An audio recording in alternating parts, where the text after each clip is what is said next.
Phone उठाया, कहा Modi ji Narendra surrender. तो कभी अमेरिका ने भी नहीं दावा किया कि हमने कहा सरेंडर, नरेंद्र सरेंडर, उन्होंने कहा जी। अरे आपने सुना ना जो बोले, सुन रहे हैं सब लोग, ये कान में रुई डाले। और लोग कहते थे कि हो सकता है उस बार चुनाव में मोदी नहीं रिपीट होते गुजरात में, लेकिन सोनिया जी ने मौत का सौदागर कहा और बम्पर वोट के साथ रिपीट हुए। चौकीदार चोर है, पार्टी साफ हो गई। ऐसा तो नहीं कटिया डाल दिया था तार में, इसलिए सुन लिया जिसे पहले लाइनमैन करते थे। हमने कहा नरेंद्र सरेंडर, उन्होंने कहा जी। ऐसा बोला क्या किसी माइकल ने? कोई बोल सकता है क्या भारत के लिए? नेहरू जी चाइना से हारे, नेहरू जी लड़ने गए थे चाइना से, नेहरू जी गए थे तो वो पाकिस्तान गए थे, उन्होंने वहां लोगों से कहा था आप लोग हमारी मदद करो। बोले किस काम में? बोले मोदी को हटाने में। तो उन्होंने कहा हम लोग तो वोटर नहीं, तुम्हारे हम कैसे हटाएंगे? मतलब इच्छा यहां तक थी। मैं मान नहीं सकता कि गुपचुप फोन किया ट्रंप ने, और फिर कांग्रेस के 24 करोड़ वाले कार्यालय पर भी फोन किया। बोले भैया मैं ट्रंप बोल रहा हूँ, किसी से बात करा दो, उसको जानकारी देनी। सेना तो हम उधर नहीं बोलते, उसको तो सैल्यूट है। ऐसे सैल्यूट किया जाता है सेना को, ऐसे सैल्यूट किया जाता है। चाय वाला चौकीदार चोर है, भगवान का नाम लो, हो गया काम। कब बोले भाई जब हम छोड़ो हम जा रहे हैं, ऐसे बोल दिया था। ठीक, नमस्ते। नमस्कार दोस्तों, डिबेट शो की एक और मजेदार वीडियो में आप सभी का स्वागत है। दोस्तों, कांग्रेस के जननायक राहुल गांधी जी ने ऑपरेशन सिंदूर सीज फायर को लेके मोदी जी पे तंज कसा है और कहा है कि मोदी जी के पास ट्रंप का फोन आया था और ट्रंप ने बोला नरेंद्र करो सरेंडर, तो हमारे मोदी जी ने सरेंडर कर दिया। तो दोस्तों, इसी को लेके वरिष्ठ पत्रकार अमिताभ अग्निहोत्री जी ने कांग्रेस के इन जननायक की बहुत बढ़िया वाली फिरकी ली है। दोस्तों, वीडियो बहुत मजेदार होने वाली है, आपसे अनुरोध अंत तक जरूर देखना। अगर आप चैनल पे पहली बार आए हैं या चैनल को अभी तक सब्सक्राइब नहीं किया है तो चैनल को सब्सक्राइब किए बिना बिल्कुल मत जाना। चलिए दोस्तों, मेन वीडियो स्टार्ट करते हैं। ये टीवी वाले भाई पिक्चर चालू करो बे। आरएसएस वालों को अब मैं अच्छी तरह जानता हूं। इन पर थोड़ा सा दबाव डालो, थोड़ा सा धक्का मारो, डर के भाग जाते हैं ये लोग।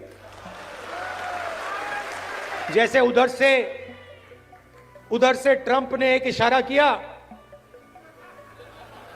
फोन उठाया, कहा मोदी जी क्या कर रहे हो?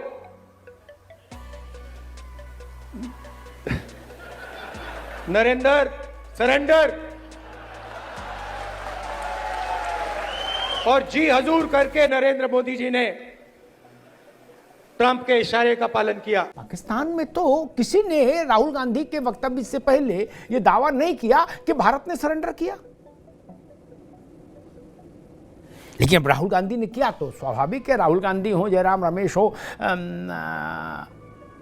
इन सब लोगों के बयान और वक्तव्य, ये खेड़ा साहब हो कांग्रेस के, इन सब के बयान और वक्तव्य पाकिस्तान में हाथों हाथ लिए जा रहे हैं। वहां की संसद में गूंज रहे हैं इनके बयान, वहां की टीवी चैनल्स पर गूंज रहे हैं।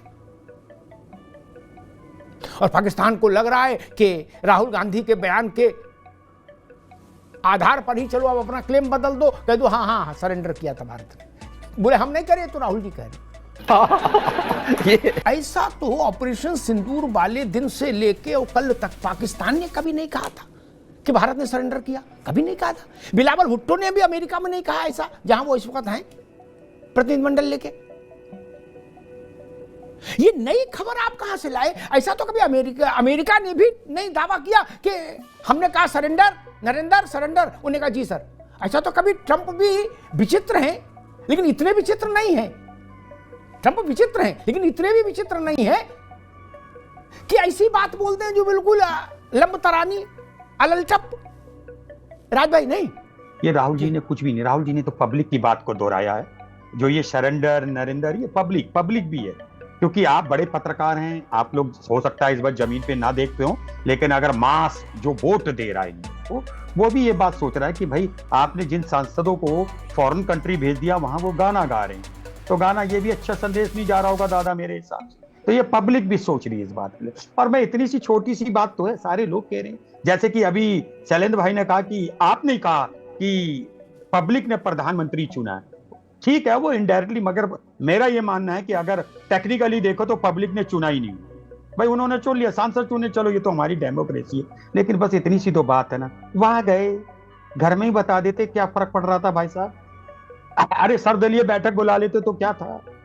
अब हांगकांग में बोलो, होनोलुलु में बोलो, समुद्र के अंदर बोलो, आकाश में बोलो, सब सुन रहे। अब ये कौन सी बात हो गई? बोले वहां बोल रहे, हमारे घर आके नहीं बोले। अरे आपने सुना ना जो बोले, सुन रहे हैं सब लोग, ये कान में रुई डाले।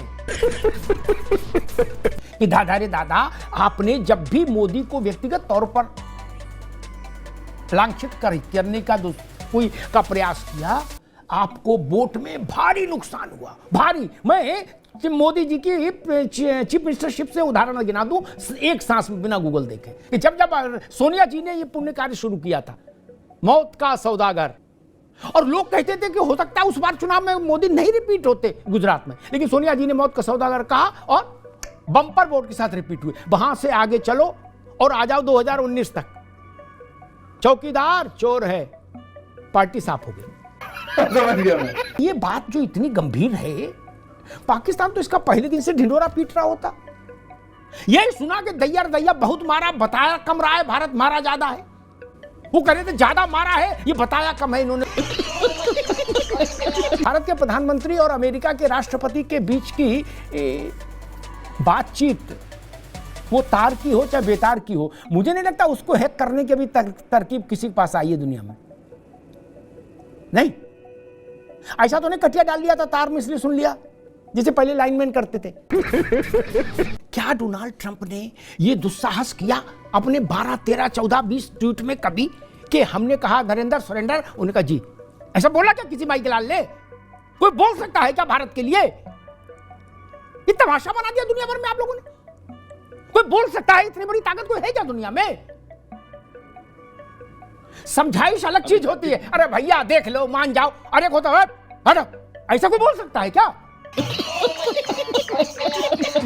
इंदिरा गांधी ने जीत हासिल की, इंदिरा नेहरू जी चाइना से हारे। नेहरू जी लड़ने गए थे चाइना से, नेहरू जी गए थे। इतिहास क्या लिखता है? अंग्रेजी वाले भी, हिंदी वाले भी, फ्रेंच वाले भी, जर्मन वाले भी, क्या लिखा है इतिहास में? नेहरू पराजित हुए, इंदिरा जीती, यही लिखा है ना। और आप कह रहे व्यक्ति देश नहीं।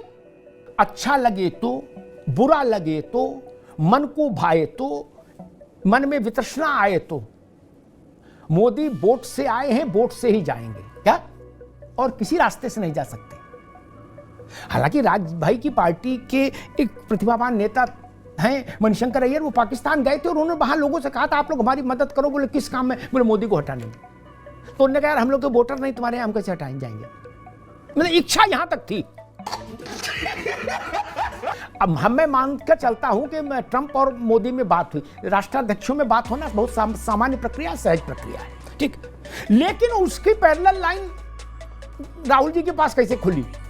और उन्होंने बात अगर मंच पर माइक से कही है कि ट्रंप का फोन आया और क्या मोदी बोले और क्या ट्रंप बोले, तो उनको देश को ये नहीं बताना चाहिए कि ये अत्यंत गोपनीय और संवेदनशील जानकारी उनको कहां से आई?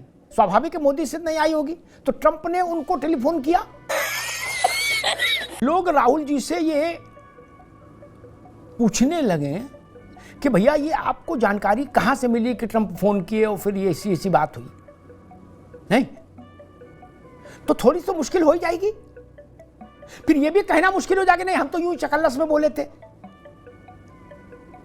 छोटे लोग ऐसा बोल सकते हैं, बड़े लोग तो कैसे बोल सकते कि नहीं हम मौज में बोल दिए थे, चकल्लस में बोल दिए थे, तफरी में बोल दिया, ऐसा तो नहीं बोल सकते। लीडर ऑफ अपोजिशन देश का कह रहा है मंच से कि ट्रंप कॉल, फिर क्या ट्रंप ने कहा वो बता रहे हैं, फिर क्या मोदी जी ने कहा वो बता रहे हैं। तो ये बात तो बनती है कि दादा ये सूचना कहां से आई? नहीं, ये अमेरिका के लिए भी चिंता का विषय हो जाएगा कि उनकी कॉल कहीं से हैक कर ली गई क्या? कैसे आ गई बात? अमेरिका ने ऐसा कहा नहीं, पाकिस्तान ने ऐसा कहा नहीं, भारत ने ऐसा कहा नहीं, तीन ही पार्टी है, और कौन चौथा? ये मैं मान नहीं सकता कि गुपचुप फोन किया ट्रंप ने और फिर कांग्रेस के 24 अक्टूबर रोड वाले कार्यालय पे भी फोन किया, बोले भैया मैं ट्रंप बोल रहा हूं, जरा किसी प्रवक्ता से बात करा दो, उसको जानकारी देनी। यानी भारत की सेना ने आत्मसमर्पण किया, यही ना कह रहे हो? और कह रहे ना सेना से हम कुछ नहीं कह रहे, सेना तो हम उधर नहीं बोलते, उसको तो सैल्यूट है। ऐसे सैल्यूट किया जाता सेना को? ऐसे सैल्यूट किया जाता है? सरेंडर किसने किया? जो लड़ रहा था, यानी सेना। इस बात को कैसे साबित करोगे कि ट्रंप ने ऐसा बोला? साबित तो नहीं हो सकता। और जो बात मैंने पहले बताई वो कांग्रेस के पक्ष में खड़े होकर बताई, पता नहीं हमारे कांग्रेस के मित्र जो लोग हैं वो समझे इसको कि नहीं, कि भैया आपको ये टोटका सूट नहीं करता, ये प्राणघाती टोटका है आपके लिए। जनवरी में 2014 की जनवरी का 19 जनवरी थी शायद तारीख, अगर मैं सही याद कर रहा हूं। 24 अकबर रोड में कार्यक्रम हो रहा था, मणिशंकर भी थे वहां। तो जब बाहर निकले तो मणिशंकर को देख के लोग घेर लेते कि कुछ चकल्लस हो जाएगी, तो चकल्लस करने लगे उनसे। बोले मोदी का चाय पर चर्चा चल रही है, तो उनने कहा वो गरीब चाय वाला है, हम उसके लिए इतना कर सकते हैं कि यहीं अपने इसमें ऑफिस के बाहर एक खोमचा उसका लगवा दूं चाय का। क्या भाजपा ने इसको उठा लिया और परिणाम क्या हुआ? 14 में मोदी गुजरात से दिल्ली आ गए प्रधानमंत्री होके।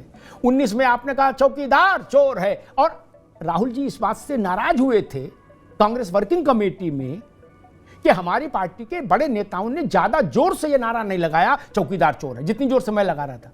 क्या नतीजा आया? आप 547 में 50 सीट के लिए तरस गए। नहीं, इसलिए मैंने कहा था ये टोटका आपको सूट नहीं कर रहा। once more। चाय वाला चौकीदार चोर है, भगवान का नाम लो, हो गया काम। अच्छा, फिर जब सुप्रीम कोर्ट ने पूछा कि आप राफेल में भ्रष्टाचार को कैसे सिद्ध करोगे, तो बोले भाई जब हम छोड़ो, हम जा रहे हैं, ऐसे बोल दिया था, कुछ नहीं, चलो ठीक, नमस्ते, हम माफी मांग ले रहे।